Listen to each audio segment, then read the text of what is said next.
সামরিক স্থাপনায় গুপ্তচর বৃত্তির অভিযোগে এক ইউরোপীয় নাগরিক সহ আরও 7 জনকে গ্রেফতার করেছে ইরান।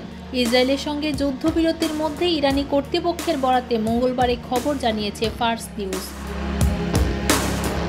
প্রতিবেদন মতে মঙ্গলবার দক্ষিণাঞ্চলীয় প্রদেশ হরমোজগানে একজন ইউরোপীয় নাগরিককে গ্রেফতার করেছে ইরানি কর্তৃপক্ষ। ওই ব্যক্তির বিরুদ্ধে সংবেদনশীল ও সামরিক এলাকায় গুপ্তচর বৃত্তির অভিযোগ আনা হয়েছে। এর আগে ইরানের রাষ্ট্রীয় গণমাধ্যম মঙ্গলবার সকালে জানায়, ইসরায়েলের গোয়েন্দা সংস্থা মোসাদের পক্ষে গুপ্তচর বৃত্তির অভিযোগে পশ্চিম হামাদান প্রদেশে 6 জনকে গ্রেফতার করা হয়েছে।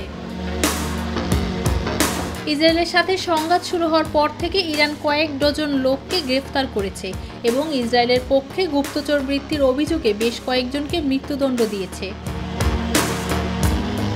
এদিকে ইসরায়েলের সঙ্গে যুদ্ধবিরতির ঘোষণার মধ্যে ইরানের উত্তরাঞ্চলীয় মাজানদারান প্রদেশে আবারও বিস্ফোরণের শব্দ শোনা গেছে। স্থানীয় বাসিন্দা এবং ফার্স নিউজ এজেন্সির বরাত দিয়ে ব্রিটিশ সংবাদ মাধ্যম বিবিসি খবর জানিয়েছে।